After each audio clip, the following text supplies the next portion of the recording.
We will show them all. Arcane Season 1, Episode 3.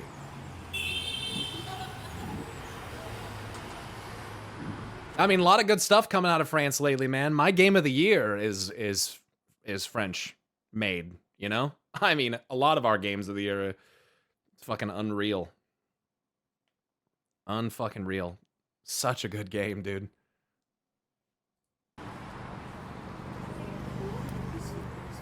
There definitely is a lot of Paris life and culture in Arcane. I mean, I don't think it's a coincidence that a lot of Piltover looks like Paris.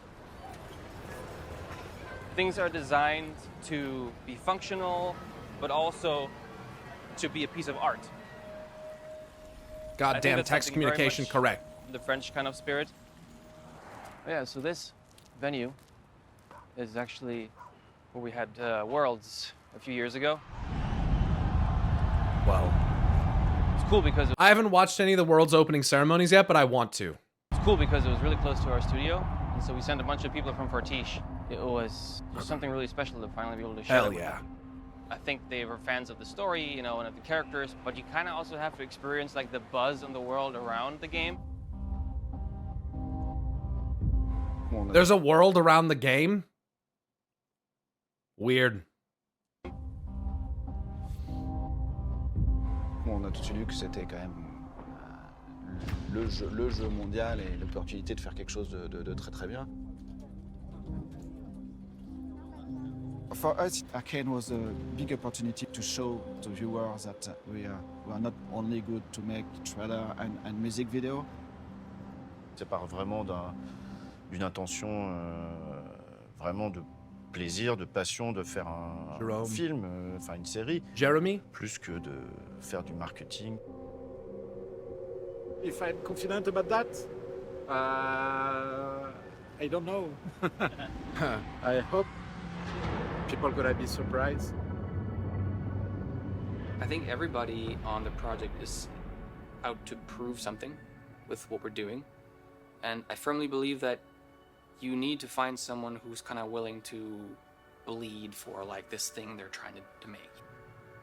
I don't think otherwise you're gonna really be bold. Otherwise you're not gonna really have anything where you're gonna risk something. And I think you have to risk something in order to make something that makes an impact.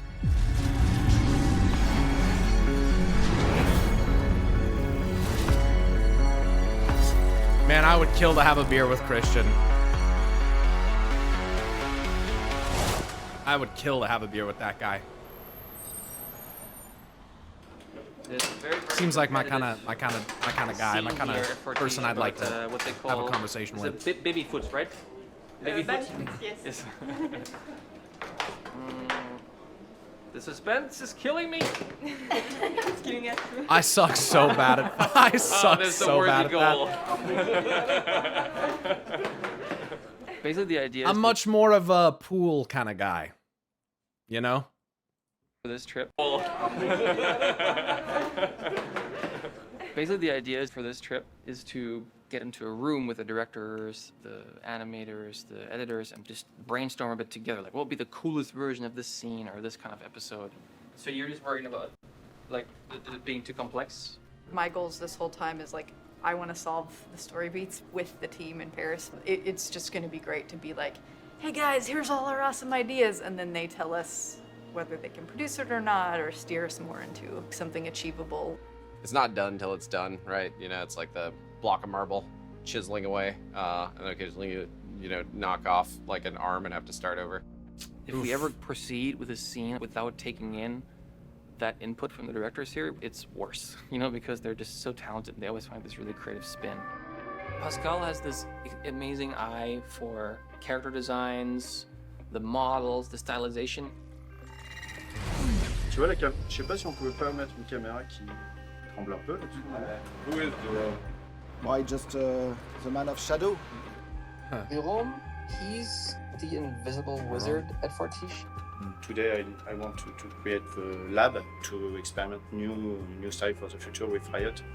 I think when you think about the final look, that painterly look that's integrated into 3D, the super subtle, nuanced camera work where everything feels like it's handheld. Oh, the camera work is unfucking real. It's one of my favorite parts of the fucking show. Like, it adds this feeling of, like you said, really human. It's like gritty. Like, I went and saw 28 Years Later yesterday. I mean, it was, I don't want to spoil it, but the ending is fucking weird. Held and really human and real. A lot of that is John. Yeah, it's like almost home video-esque. I want some DH in here. So, Who is Arnaud? Who is Arnaud? Who is Arnaud? He tells us, you know, what I want is a psh, what I want is a you know what? Who is Arno? So this is the Arnaud model. The hair is pretty detailed. There it is. And then he doesn't have any pants. And they wanted to incorporate the 3 directors in the show.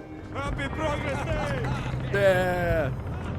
And there's okay, there he was, just silent on the edge there. I see. So they're kind of depicting them similarly too. Who has like a crazy idea? That's fun. Best thing you can do is just shut up and let him do his thing, because like it tends to be just like that's when the cool shit happens, you know.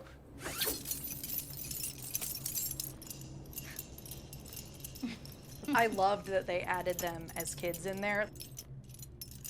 It was not something we thought of on the in the room. Such a cool scene. But it just added this level of emotion between them. It honestly, it's like, oh, I feel like these characters could be in love now.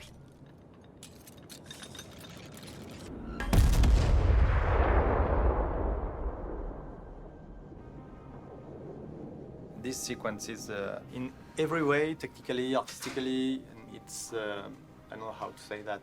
Yeah, I mean, masterpiece of the whole season. Yeah, this particular image to me is just like the combination, you know, Hextech's art and science, and I think that's exactly what I feel like the Fortiche depiction is. You know, it is. I feel the science, I feel the power, I feel the energy, but I also feel the beauty. J'aime bien aussi. She did not just say that. I mean, she did though. So you never know. Fortiche, quoi, c'est que on insuffle la vision de départ et tout le monde met son petit. Sa pierre à l'édifice. Sa pierre à l'édifice, comme on dit. Enfin. So basically, this board is all the steps that happen in Fortiche. After we receive the script, we go to the design phase, which basically is doing design for character, props and background. En l'occurrence, ce bateau-là, il a été fabriqué par Victor. Et en fait, mettre en scène ce bateau, c'est une manière de montrer que tout petit déjà, Victor était un génie. Even as a child, Victor was a genius. Everything goes in storyboard. In the storyboard department, we take the scripts and we work with the directors. We try to build something that is not there yet in the script. But there's also the editing that is working at the same time to really find the good timing for the boards. As an editor, my job is to assemble those storyboards together into what we call animatic. Chad editors, bro. Hell yeah. And then while that's happening, you're recording the dialogue with the talent. I love a good conundrum.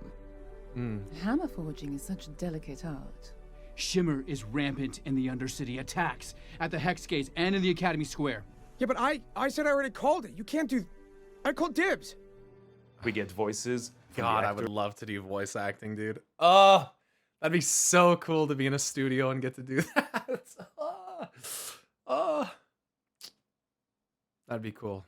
And then we cut them with sound effects and temp music in order to see the movie and see how it works.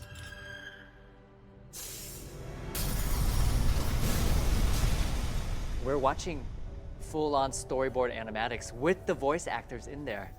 Vander learns none of this. No worries there. Powder took care of the evidence. I tried, okay? So we were able to watch the whole season from start to finish before we animated the rest of the episodes. Damn. You did this? mean, honestly, on every aspect, we were afraid of this moment in the episode because it's not always easy to like get these like really raw emotional performances from really young actors. And so Mia Janess, who we cast for Powder, I remember going into the VO session and being like, all right, today we're gonna make a 11, 12-year-old girl cry. Let's see how that goes. I am rolling on this. She left me. She is not my sister anymore. I remember all of us in the booth just like being shocked by how good she is and Goosebumps, man. Just being in tears at the end of the, takes. And I think we got it. Yeah. I got the job when I was 10, and I'm almost 16, you know? Holy shit. Oh my god.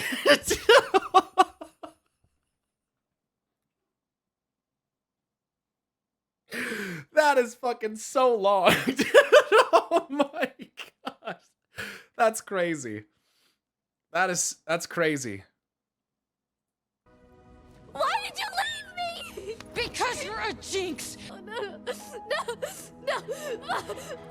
To get into that place of vulnerability was hard for me. Bye! Bye, come back! Please come back! Please, Violet! I need you, please!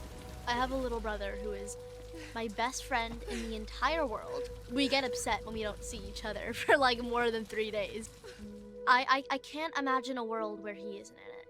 Where's the... Oh, you're back! Thinking about what that would be like if something had happened that made it so that we couldn't bounce back. Next thing I knew, it was all just coming to the surface. I only wanted to help. I only wanted to help. I only wanted to help. I told you to stay away. When it comes to siblings, they're your blood. And when you don't have family, what do you have? You've got a good heart. Don't ever lose it. No matter how the world tries to break you. Quand on entendait les voix, on se disait ah tiens, peut-être qu'on peut avoir vraiment quelque chose de particulier, de beaucoup plus subtil et beaucoup plus profond en fait au niveau de l'acting et I don't know if there's anything that, I mean, look, animation and everything is all equally as important, but for me, the voices, man, good voice work just brings characters to life in a way that like nothing else does, man. It's why, like, anytime you get Ben Starr in a role, it's like, dude, buckle up. Like, because he just has a way of bringing characters to life, man. It's really something special. It's so cool. It's so cool. subtil et beaucoup plus profond en fait au niveau de l'acting et I always knew you'd come back. What's going on? There's our girl, huh? Quand on entendait les voix, on se disait ah, on peut peut-être aller vers du Scorsese plutôt. That's such a cool scene. All the main characters were really scary to cast because, I mean, you were not just making a new character. It was like, oh yeah, there's like, whatever, 6 years of, 100 gazillion million people who have very specific expectations and opinions about who these characters are. So don't f it up. Wow, super boring. Jinx took us the longest of all characters. I think we looked for the Jinx actress, I think, for roughly 3 years. Damn. She's so beloved, and her voice is so specific. For a while, we were like, can we find someone who can do this? You found maybe the only person who could do it. She's unreal, dude. She's unreal. The hard thing was that we had to find someone who can do both the intimate and quiet moments that are just like these really vulnerable acting moments. But at the same time, we also needed an actress who can also do the really loud moments that Jinx is really known for. Need some range. You typically can find one or the other. I remember we were at a point where it was just, we've been looking for so long, we kind of just went through all of the LA catalog of talent. Let's just pick one and just go. And it was just this like, no, we can't. And at some point, through the help of some casting folks, we found Ella. Hi. And I mean, it was like the pearly gates just opened. Well, look who it is. The boy savior. I felt this like really deep connection with her because of empathy and compassion, you know, on compassionate grounds. Like, yes, she's a terrible person. She's done all. She's British?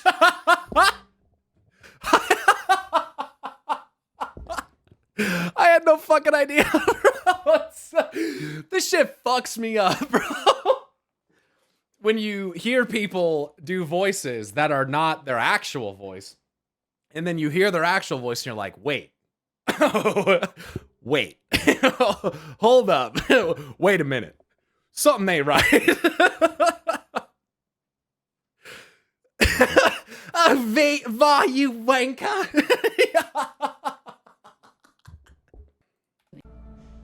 I felt this like really deep connection with her because of empathy and compassion, you know, on compassionate grounds. Like, yes, she's a terrible person. She's done all these terrible things.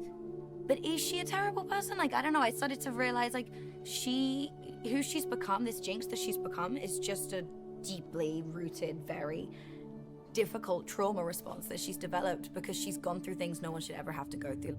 Yep. No, it was a mistake. Ouais, c'est vrai que l'acting, je pense. She gets it, man. Dans Arcane est bien plus poussé que dans la plupart des shows d'animation, parce que notre envie, c'est plutôt de faire essayer de vraiment copier ces acteurs et le casting des fois a influencé même les designs des personnages et leurs attitudes, quoi. In parallel of the storyboard, we are going in background and Kara props fabrication.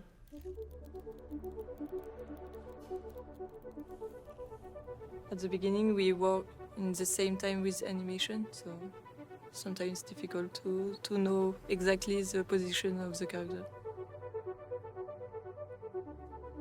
Pyro Gooner confirmed. Look, dude, these characters are designed to be attractive. I know it's crazy. Conventionally attractive character is attractive. We can see the 2D with a black and white. I don't paint because there is Silco. Enfin, moi, ce que je préfère, c'est l'évolution des personnages dans les histoires et elle a vraiment une évolution.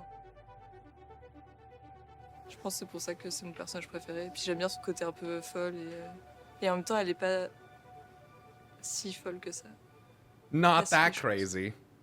Ouais.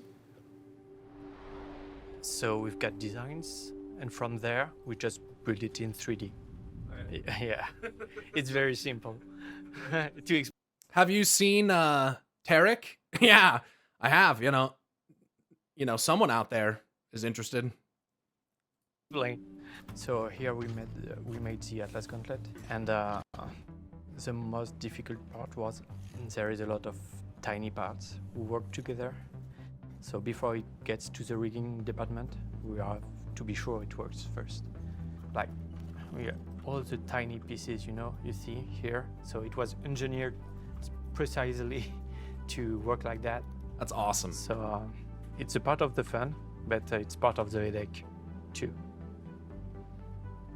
It's actually really fun to create like all those intricate pieces, like the leg and the feet of Victor, all those weird metallic parts blending with the body. This was the design for the hands. Then I modeled something like this, and then I gave it to the texture department, and they painted it so it looks like that. That's sick.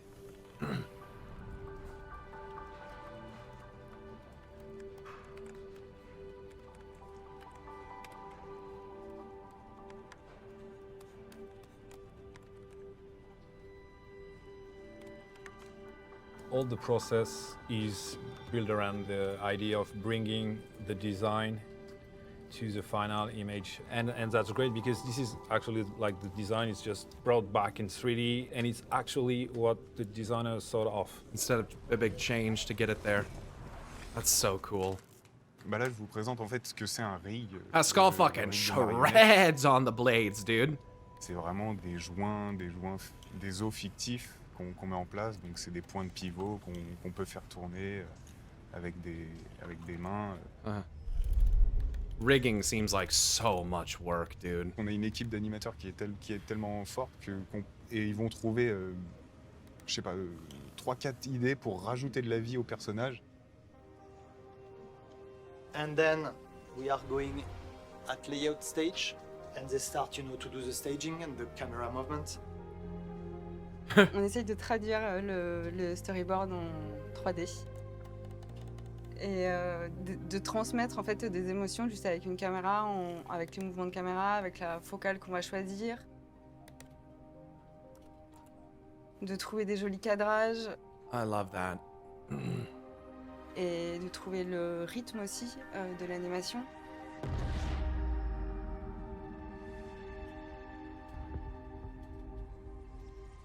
And then it goes to animation.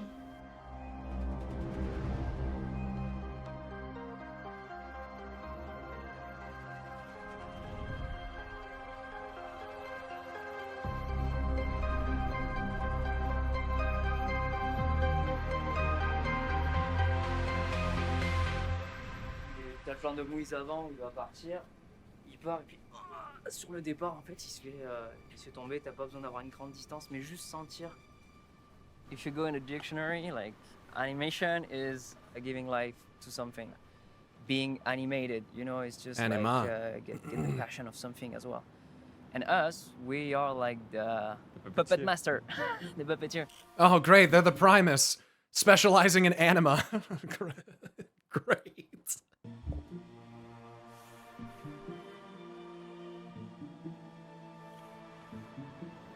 No motion capture. No motion capture. No? No. Please, let people know that. No that. mocap. Why not? Well, motion capture is used when you want to have some realistic animation, and only that. Look out!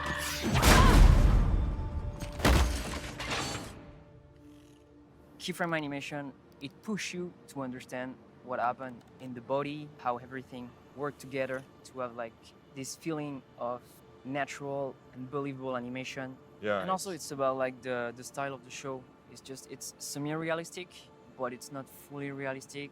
We try to keep something really handcrafted. It's one of the things that's amazing about World of Warcraft that many people don't know is that every texture in WoW is handmade. It's all hand painted. So they'll hand paint the texture for whatever it is and then put it over the model, right? They don't do like procedurally generated anything like that. Every building, every piece of armor, everything is hand designed, which is really crazy. And that's part of why World of Warcraft has the stylization that it does, which is part of what's kept it so popular over the years. Is it's almost this kind of like timeless look that gives it this unique like flavor, right? And I hear people be like, they should make WoW in Unreal 5. And I'm like, bro, they should unmake you in Unreal 5. What the fuck? No, they should not make WoW in Unreal 5. Like, what the fuck, man? When I saw the style of Arcane, it was something like I want to try this kind of animation because it's really different from the cartoonish style I used to be in. And after working for so long in the industry, I wanted to challenge myself. To be honest, Echo is the kind of character I would have loved to see when I was a kid. Echo?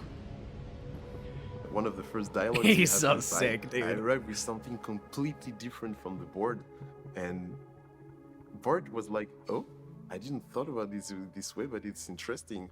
And it was the same with Christian. I tried something like, he was a little bit pissed and walking slower and just making with the face and giving a small attitude. Not like a snake, but like this kind of movement to say, yeah, I'm the one controlling the swagger, dude. Like a shot like that. The animator, when he was assigned the shots, did shoot himself in order to get some references. And that what gives us the realistic look and the live action feel. We do work a lot with references. We go in the reference room, we shot ourselves, we try to pretend and be the character and be in the right emotion. Why aren't you playing with the others? Why aren't you playing with the others? But the video reference is really something that helps you capturing something natural. Sometimes like you got a shot to do and you got an idea in your head and you can probably like just go straight into the computer and do your stuff and it will work. But if you go in a ref room, you start recording yourself, you may end up having like some like little accident that you do that can be really interesting. And you're like, okay, that's pretty cool, let's dig into that.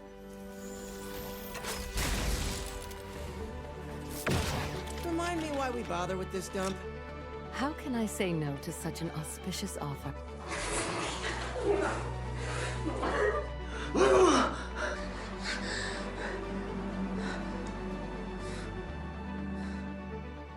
feel like you're inhabiting those different characters in a way? Well, you have to. When you see 1 second of an episode, like an animator spent a day on it. So if you work on an expression, on a feeling, on a shot that lasts for 1 second, you're gonna spend a day having that feeling in your mind, like try to reproduce it.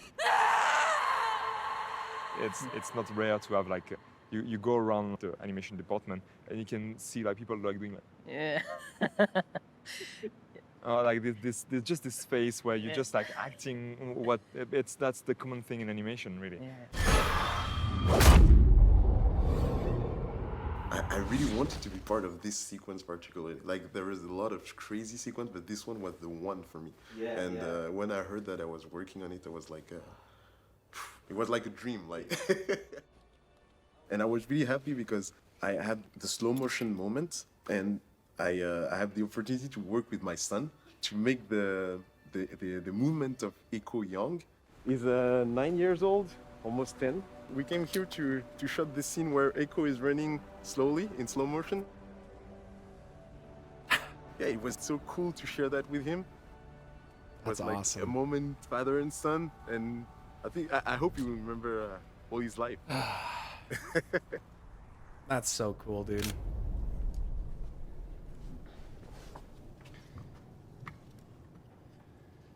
It's only experimenting for now with paintings.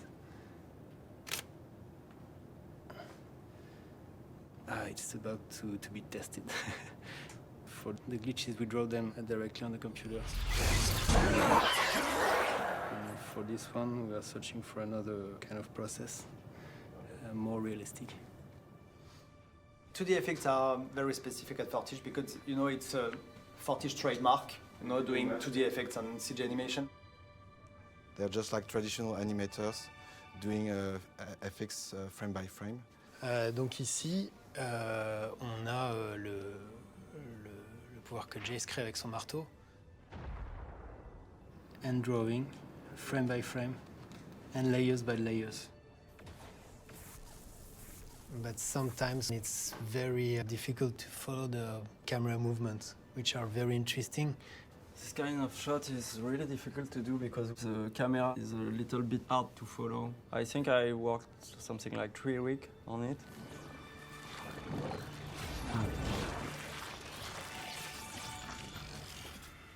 Depuis une dizaine d'années, on fait des FX 2D pour les teasers de Riot. Sur le teaser de présentation de Jinx, donc qui s'appelle Get Jinxed, on a découvert le style Fortiche. I have this feeling all the time when I'm watching something in progress and I'm like, we get to the animation phase and I'm looking at the animation, I'm like, how are you gonna make this better? You know, how is this scene gonna feel more immersive. You know, how are they going to possibly, you know, level this up? When everything is done, animation, background, simulation, 2D effects, we render it and we composite it. We come at the end of the process, and basically we take all of what the other department has created, and then we put it together. Because the background is paint, there is actually no light used for the characters. We have to adapt the characters to the background. So when we see like a red light on Sevika and it's changing for a green light when she is going further, actually, it's all manual. Technically, nothing is there. We have to create everything from the background, from what we see in the background. That's awesome. So yeah, we go from here to here. Damn, the atmospheric work that's done there. Compositing at Fortiche is one of their signature crafts, and it's just a straight mystery box for me. How do they paint the light? I cannot tell you. It's not that I'm, you know, hold back anything, but some of the process I don't even understand, so. I don't know if I can show you. Yes, it's kind of secret. The way to light, it's different. It's special Fortiche way. But it's so simple. When you know the trick, you say, ah, so simple.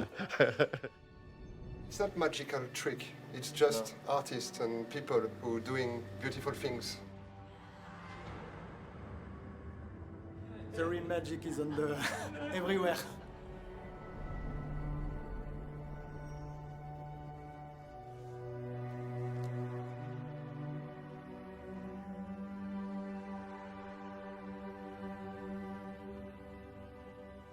Because of their handcraftedness and the paintery look, it gives us this timeless look that I think even when technology evolves, that this will still feel lasting. You know, in the same way, I think I can go back and watch like the Disney animation like Bambi or, you know, like Cinderella, and it's timeless. It doesn't age because it's handcrafted. Nothing is round in the show. If you have a glass, if you see this glass, it's not round because a drawing it's not perfect. You know, if you see the eyes, you know, the pupils. The pupil is not round. Except the gemstone. This is the only moment where there is a sphere, perfect sphere.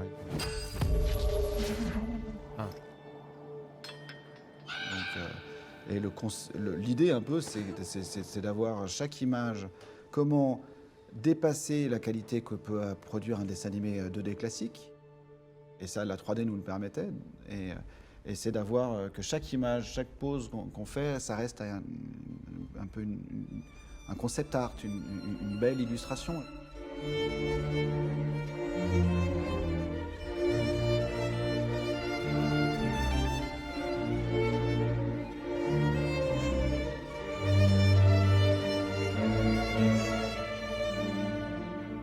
There's just storytelling happening at every phase and every level. There he is, dude. Alex on the other side of the ocean. Good morning. Good morning. So Ray, I think that was a great first read. Can the second violins play that a little bit softer? I've never worked on a show before where the musicians are such an integral part of everything. These are like this is the music team, you know, so they wrote all the songs. They've been spending, what, 3-4 Music years is on unreal, music for dude. this show? So Like, good. Every TV show, sometimes you get 3-4 weeks for an episode to do music. I would say that Arcane is all the muscles that we've grown as a company in the music making craft combined. I really believe that what we're doing with music in Arcane Season 1 has never been done in entertainment. Period.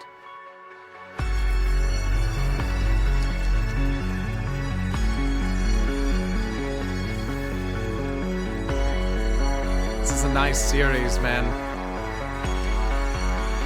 Oh. Next is music. At least unlike Arcane, I can actually show this, hopefully. Time to prove them all wrong once again. Arcane Season 1, Episode 5.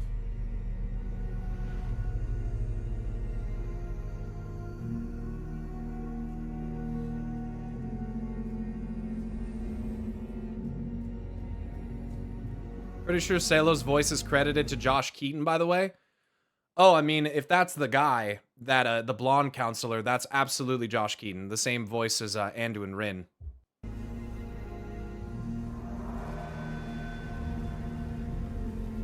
At Riot, we've always loved music. In fact, in certain countries, people don't call us a game company. They call us a music company, and they say we're making games to do marketing for our music. Accurate. And so, obviously, when we dived into a TV show, we knew music was going to be a big part of it. Music is obviously personal to Christian. It's personal to a lot of folks on that team. I think Alex Yee once said, when you go write a script, and I think it's the same thing with music, you know, when you go write a song and you sit down to do it and someone asks you, oh, are you gonna write a great song today? It's kind of like... Maybe? It's kind of like going, you know, maybe. You know, it's kind of like going fishing, he said. I know what tools to use. I have experience to know where the best spots are. Welcome to the playground. But whether or not I'm actually going to catch one, We've worked on all kinds of genres at this point, and when Arcane came about, we said, hey, we're going to craft a full album of all these different songs, of all these different genres. It really was the culmination of all the different skill sets that we've developed over the many years on the music team to craft something that's really unparalleled. I think it's time to say goodbye. Goodbye, goodbye. Goodbye, goodbye.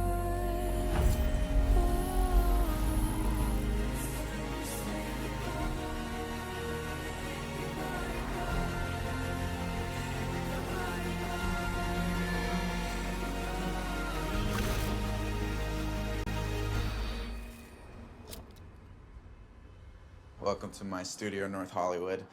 This is where we make some of the music for Arcane. Follow me. Hell yeah. So we were going for an incredibly messy aesthetic of gear everywhere. We don't invite people over. You're the first human beings I've seen or invited here in years. Human beings? We prefer dark, no windows. I love this space so much. It's the first time I've been able to have like an actual piano. I've got the most important instrument of them all, obviously. The French horn here. Everything I do is just French horn, and then I'll just auto-tune it to sound like other instruments. It's a cool trick that I learned in school. Just kidding, I'm way in debt for my college loans. It's a sad story. What made Seaver really, really special is that he's not only extremely talented at writing melodies, you know, for pop vocals, but also he's a classically trained musician. He went to Juilliard as a French horn player. Oh, wow. And when that career failed, he became a really successful pop artist. I've been working with Riot since about 2016. Each year for their Worlds event, the biggest esports tournament probably ever, we write an anthem for them, so like a big pop song. Legends Never Die was the first like Worlds anthem that I wrote. And about 2.5 years ago, Christian reached out and he's like, what do you think about Arcane? Do you want to get involved? And I was just like, oh yes, please, this would be the sickest.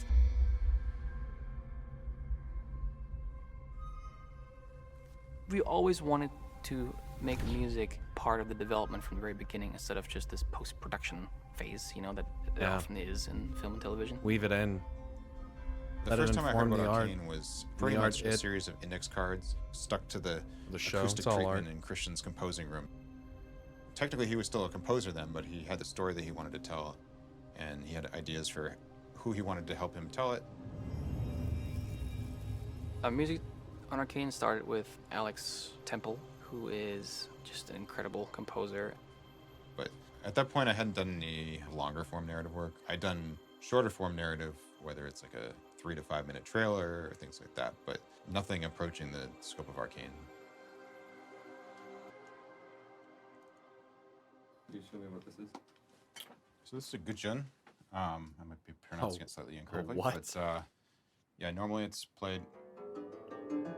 It has a pentatonic Ooh. scale, and you can affect the pitch by, bending over here. I've been using it completely incorrectly, playing the back side of the instrument. Ooh, that's some Or even haunting sort of playing sound. with this singing bowl mallet. For the first few months at least, we actually stayed away from any like picture material from the show, and we just explored themes in isolation for a character, every character. I think when working on a such a theme, good you want shot. something that clearly makes a statement about who this character is, but you also want something that's adaptable. So this is the beginning of episode 3. We have this vocal melody that comes in. So for example, we have this character Silco. He's kind of one of the villains of the show. He's a complex character. He has good reasons for some of his motives, but he's sort of a villain. The music that I end up writing for him is not sort of villainous at all. It's very sort of welcoming and kind of seductive in a way. So sometimes when we use these sort of motifs, they come back in kind of subtle ways.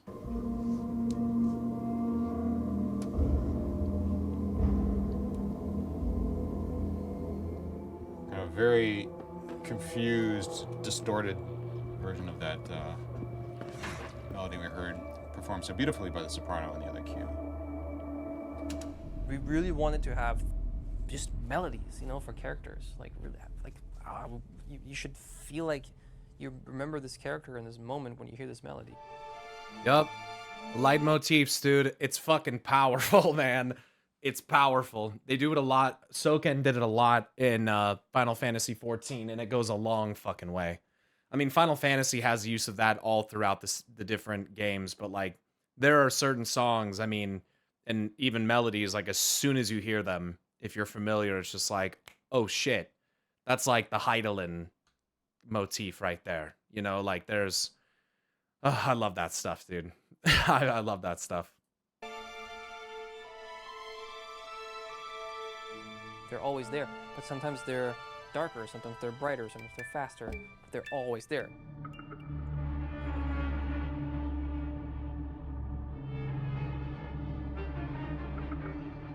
Alex Temple, the lead composer, he's just such a god-tier orchestra composer, like to a level I can't get to. First violins at bar 13 can play that out a little more. Okay. Thanks. One more for luck, and then we'll move on.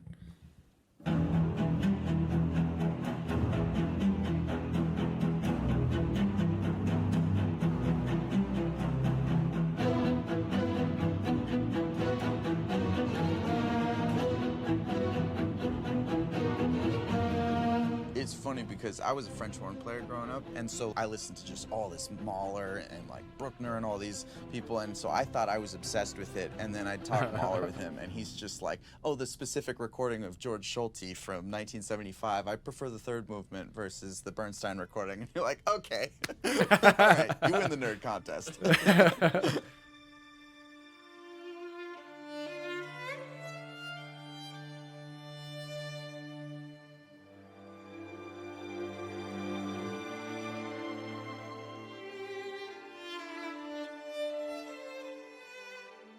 So Ray Chen is a phenomenal violinist. You never know quite what it's going to be like working with, somebody who's at the top of their field.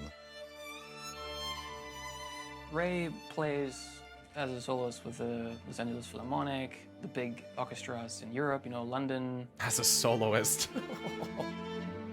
He's probably the first classical violinist who plays on like a $20 million Stradivarius to an animated series.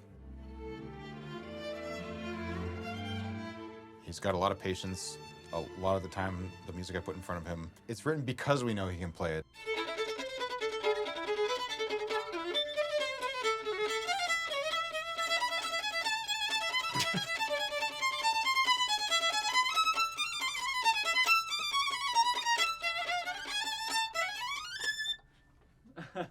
Dude, this guy's fucking unreal. I don't know about that.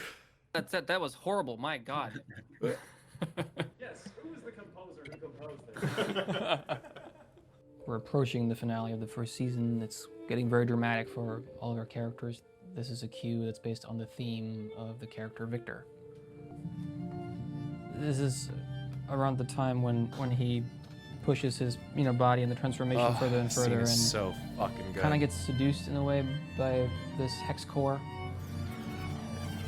and starts to kind of lose parts of his humanity. And there's kind of like ghostly haunting, like a terrible beauty, if that makes sense. Yeah. It's a really tragic moment, but it's also kind of a tragic ascendancy because it's like, it's not a good thing that's happening. But at the same time, this is kind of like a leveling up of the character. This is an important stage of his development.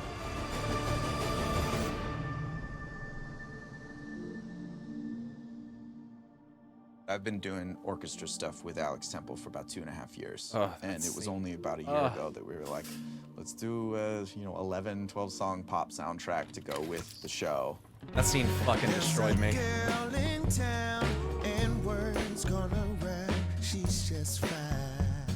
We knew that we also wanted to create these special moments in every episode with music. And so with the editors and the directors of Fortiche, we tried to find a moment where the music can actually take over and be in the spotlight.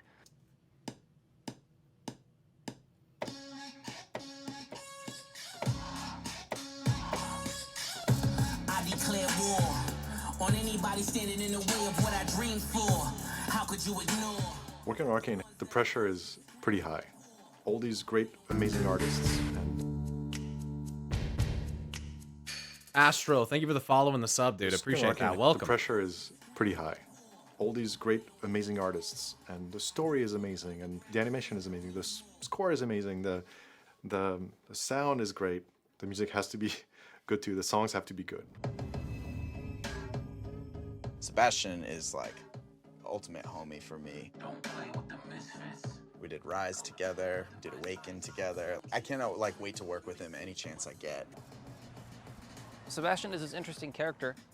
I remember in his interview, we always asked him, like, what kind of song would you make for this character, for that moment? And he would just go, I don't know. And Thanks, so we're like, Astro. we don't know if he's the right guy for the job. And then you just start hearing the songs, and all of a sudden, you're just blown away. He's the kind of person that just does, but doesn't talk about it. We call these the banger labs. all the bangers are made. Well, Accurate. You heard there's some music going on? So I had already worked on cinematics for Riot and music videos and things like that. But Arcane, the extra difficulty was that, the purpose He's of got the the song echo is for mask the on his scene, it's for fucking the story. on his shirt. Oh yeah, dude, this song fucking bumps. What a sick Unlike other intro movies for that and shows scene. might Oh, have just dude, like it's a so good. standalone incidental soundtrack of pop So artists. sick. We actually wrote these to picture the way that you would score something.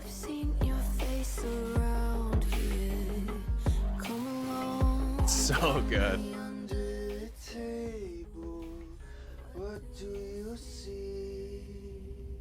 I know for Sebastian and myself, it was like really difficult to like figure out that language where we're getting things to feel like a song, but also getting them to dodge between dialogue or like hit peak moments to picture, which might not be happening at a set tempo. I love this one too, and she, yeah, just hits you right in the face, dude.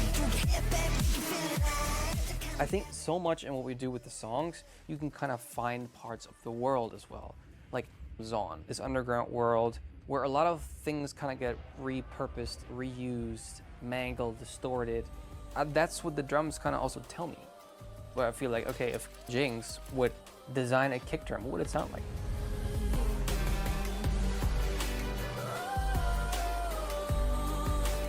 When we worked with B. Miller, she had recorded some really amazing improvisations.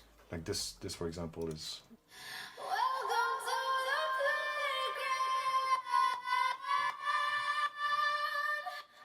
She totally understood the vibe of what we were trying to convey, descending into Zon, and it just was perfect. That's just sick, dude. My dream was that we could kind of It's so cool, dude. It's like you get like every single fucking person just like puts in that additional creative touch that just takes it to a different fucking level, dude. It's so sick. Like, it can't be attributed to one single person. It's so many people. That's what blows my mind about just collaborative efforts for things like this, man. It's so crazy.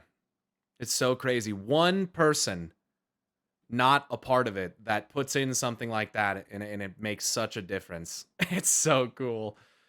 It's like the stars aligned to have everyone meet the project, right? Yeah, it's really cool, man. Enough so we can even still edit, you know, sequences and boards to the music. I think what we found pretty fast is that we would have this issue that we would approach all these artists and we'd say, hey, we want to make music with you, make these songs. And they'd say, oh, cool, that's awesome. When do they go out? And we would tell them, like, oh, in 2 years. And they would go, oh, never mind. You know, so what we did instead is to actually write the songs ourselves and then bring on the artist to kind of like, you know, either just sing it or find their version of it. Wherever you are, light it up and I'll find you.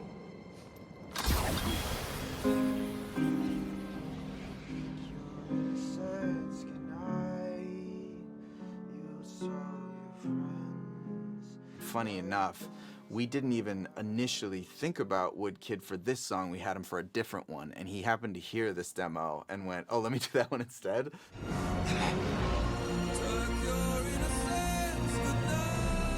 And it was the greatest thing that could have ever happened. This was like sort of an action-y piece when I had first written it, and then he turned it into the most chill-inducing string thing I've ever heard.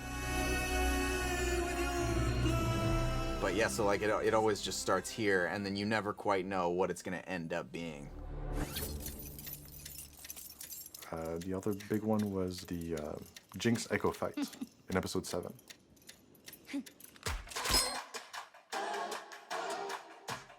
Got that vibe figured out, and then for the vocalist, the rapper, we're like, okay, we have some ideas of who could be super cool. Like, okay, let's see what can, you know, let's... Of course, no one knows the names of the people that didn't make the cut. I mean, it's not those people's fault, but it is a shame, you know? You wish every single person who contributed to the collaborative effort, you know, that people would be aware of them and see them. There's a reason they have credits, I guess, but yeah, it's really hard to spotlight every person who works on it when we're talking about hundreds of people, you know? There's an individual person playing each one of those instruments in the orchestral recordings that they did, but you can't highlight everyone. It's just the way it goes, so. And attract them and see do they want to do it, and also, you know, are they going to do something that fits? You know, Denzel Curry was one of them. Denzel Curry goes hard.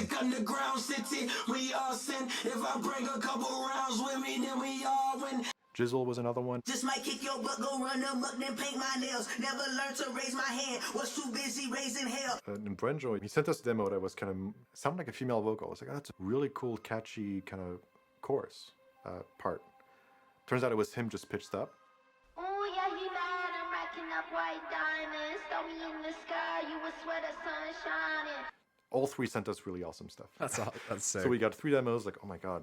Like, what can we do? Use them all. A little bit of a challenge just from having so much good material. Use them all. Yeah. How do we make it in? How do we make 3 songs into 1 song? Let's try to use all 3. Fuck yeah, dude. Yeah, that's the answer. In this gothic underground city, we all sin.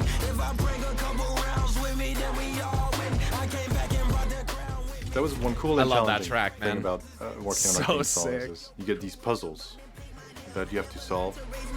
Was too busy raising hell. Everything I know I am. You should go and save yourself. Thought you had my number, huh? Congratulations. That's so stylized, man. Oh, it's so sick. Season 1, Such a everything sick different music was scene. kind of happening then, like after the cut, the episodes were already done, and so now if we do it early enough, we would have the ability for the artist to just kind of write whatever they want, and then we can cut the episodes to it. I think it was such a limitation for the writing musicians, you know.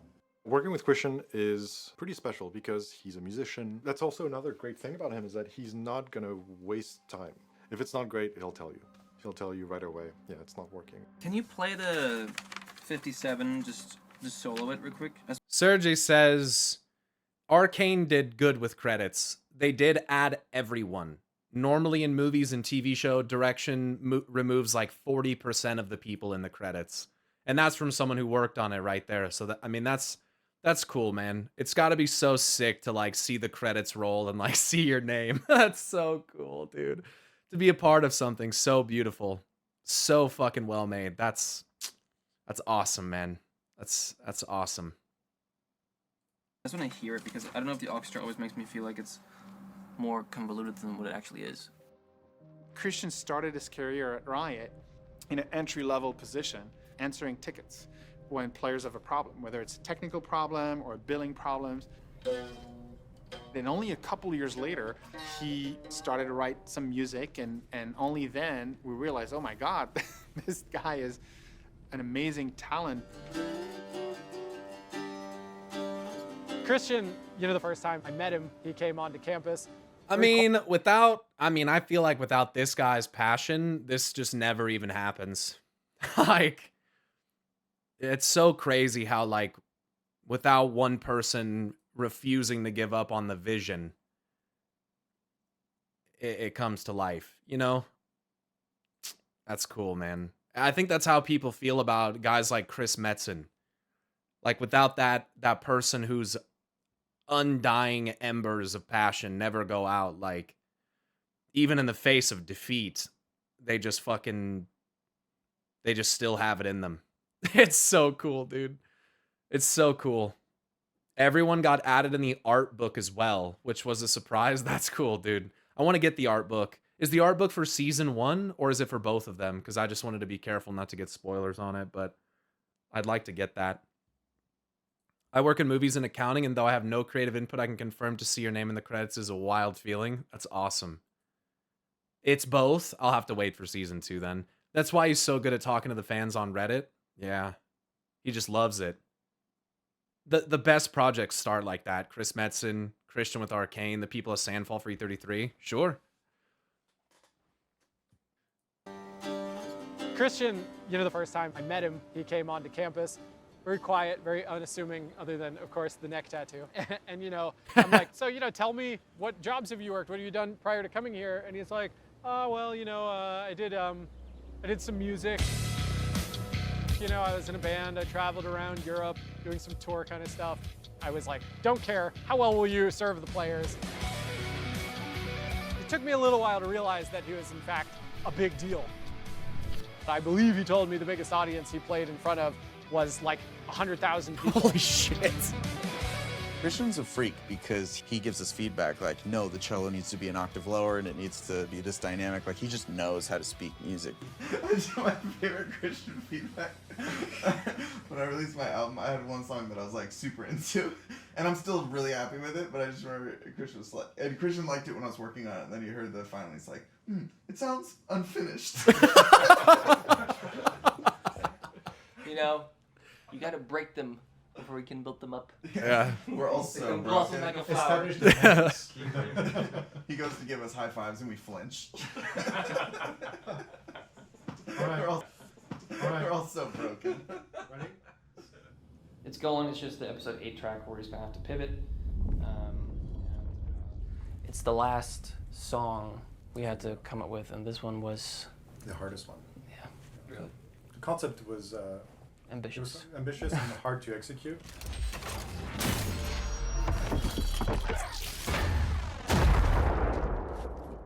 When you kind of go into it knowing, like, by the way, this is the big champion moment for Vi and for Jace, and this needs to be great, and you're gonna question every choice you make because it's like, but is it great? And so it's also just expectations are always really high. So this is a bit of a Hail Mary just to kind of say, hey, we couldn't really figure it out, and so someone had recommended Paris, just because she has a really cool sound. What's mind-blowing to me is that this guy and the whole team, but Christian especially, put so much thought into not letting the players down, right? And making sure like every little detail is painstakingly crafted. And that there still manages to be so many salty people about Arcane. And it just really goes to show that, like, no matter how much love, passion, time, blood, sweat, and tears that you put into something, it is literally impossible to please everybody. And that's like a hard-learned lesson, I think, for creatives especially, is that you really want to please everyone. You really want to make it perfect so everyone loves it. But it's not possible. Like, it's not. So you just have to focus on what you can do you know, the people that love it and the feedback that you get, you know, focus on that constructive criticism that comes back. But you know, it's really hard. I mean, for me, that's one of the hardest things. I think, you know, obviously I'm like my own biggest critic, I would think, whether people realize that or not. But you know, like, it's one of those things. It's like, it's just really hard to accept because, you know, no one wants to be told that what they've made or what they, you know, their analysis or whatever it might be is like sucks, or that they disagree or whatever, right? That's just the nature of it. I think that's really hard to get around. Someone had recommended Paris, you know, just because she has a really cool sound, and then we just kind of went, maybe we should just let her do her thing. So this is like a demo they send over, and yeah, we're just kind of opening it up for the first time.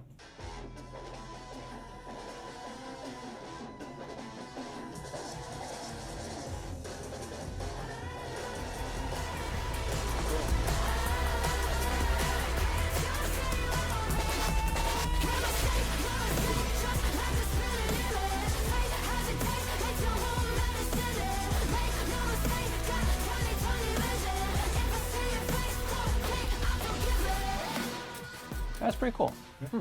That's pretty cool. Feels like vibe. Feels right. You know, her voice just feels like kind of something that Vi would. Yeah. The attitude's really, The really lyrics fun. match well. She even has like the shaved side, Yeah. and like the nose ring. I was like, she kind of is Vi.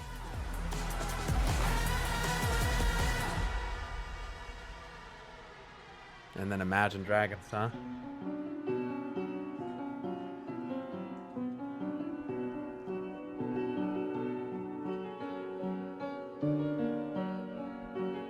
Pretty cool is an understatement. Yeah. I'm Dan from Imagine Dragons, and this is our studio. This is where we did Enemy. So I'll take you on back. Well, hello. Oh, hello there. Big guy. This is Daniel Platzman, our This is drummer. 6'3". How's it going? Ben McKee, Tall gentleman. bass player. Oh, fancy meeting you here. And Bass Wayne player, not so Sermon, much. the guitarist. And this wasn't planned at all. I can't believe you guys are in here at this exact time. What are you doing here? I just felt like I needed to be here. Vi is actually the player that I play on League of Legends, so I definitely associated with it. And That was the question I had. Like, yeah. do all of you play, or some of you? The three of us. I love play. Imagine Platzman Dragons. plays. Ben's a more old school gamer. Did you try League? I have tried League. I am a simple man. Yeah, it's pretty we've rough. certainly been. We have definitely been late on stage in front of, I don't know, tens of thousands of people, maybe hundreds of thousands of people, because we were finishing a ranked League of Legends game. Yeah. No way. Shut the fuck up. I love Riot. We've worked with them for a long time, and we've been a part of the community for years. And I love Christian. We vibed out. He told me about what he'd been working on. He showed me a lot of slides and storyboard. At that time, it was in the very early stages of Arcane. But it was enough that I understood the dynamic at play with, you know, the sisters and Vi and Jinx. What makes you different makes you strong. You know, as far as Enemy goes, I think there's a lot of times in people's lives where you just feel like alone, or you feel isolated. And that song is written in isolation and feeling kind of you against the world. Searching to be home, stories in a tone. When my back was to the world, smiling when I turned. Tell you you're the greatest. But once you turn, they hate us. Man, I wish I could get that high. Oh, I wish I could get that high. I bottom out there. I can't get up there. But man, I wish I could.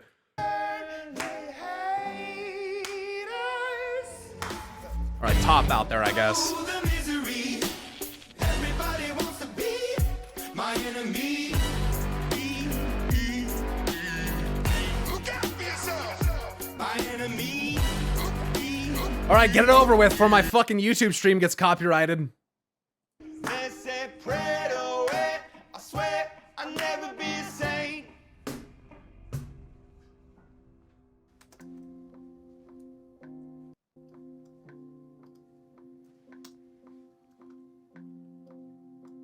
I mean, it goes without saying, like, the last scene of season 1 is probably going to be an important scene. And it was this beautiful montage, and they had temped it up with this, like, stunning David Bowie song. And they're like, you know, Alex, could you write us a song that fills this moment? And sure, I'm going to have a panic attack first. I'm going to go see my therapist, and then as soon as I center myself, try and write a song that lives up to that moment.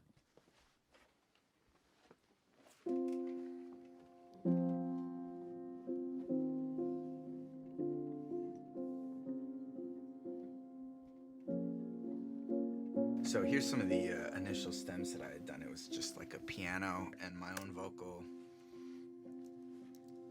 I am the monster you created. Yeah, the final scene song.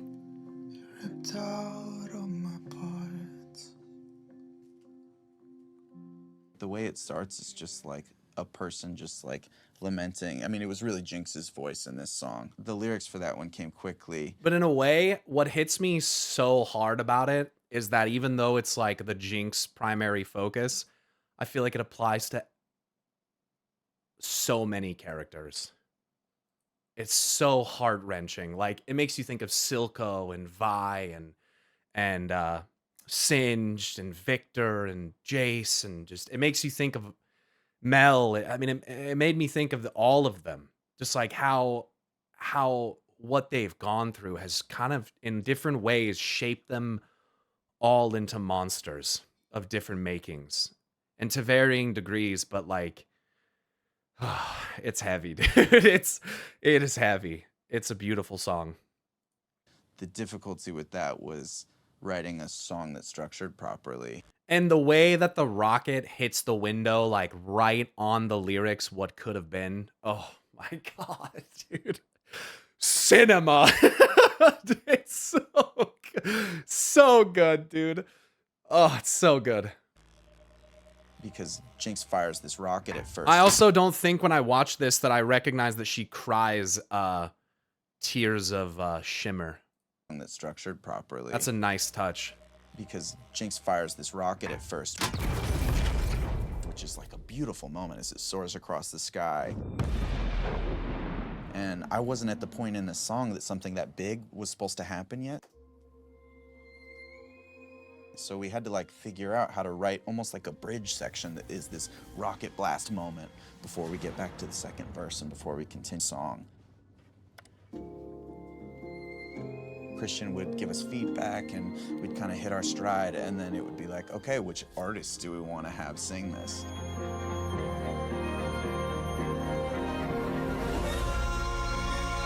Oh. Sting. Killed it, dude. Absolutely killed it, dude.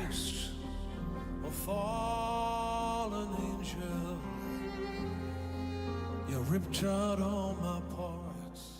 Sting was at the top of our list. I mean, it's pretty convenient to be like, oh, we'd love to have Sting. Like, oh yeah. Would you? I bet you would. I haven't watched the Arcane performance. I haven't seen that, what they were just showing. But we had him there, and we were able to talk to him about it and get him into it and show him the sequence, and he was just really generous, and it did exactly what we had hoped, which is just elevate it into this moment that is kind of above everything else. Like when you hear Sting's voice enter, you're just like, is that Sting?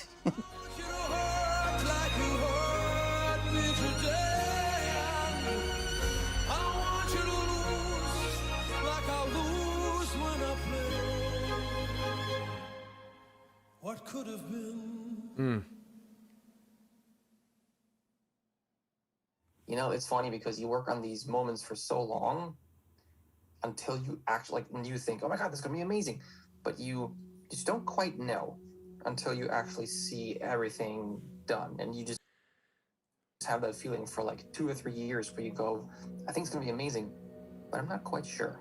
And you just kind of have to wait because you just, you know, does the music come together? Does it have that kind of magical touch? You know, like, does the storytelling come together? Does the acting kind of come together? We're bleeding money, and for what? His dreams of rebellion. He's losing control. I'm curious to see how it will go when this show hits all the platforms so people can watch it and it's released, and how it'll go for our League audience, you know, and also kind of like the general audience. A League audience, they will certainly tell us how they feel. It changes the emotion, but all I really hear is just the... It's pretty scary to know that you're working on something that really cannot fail, you know? Like, that's not an option. And so it just makes you question everything. The series is so good, dude. Fuck.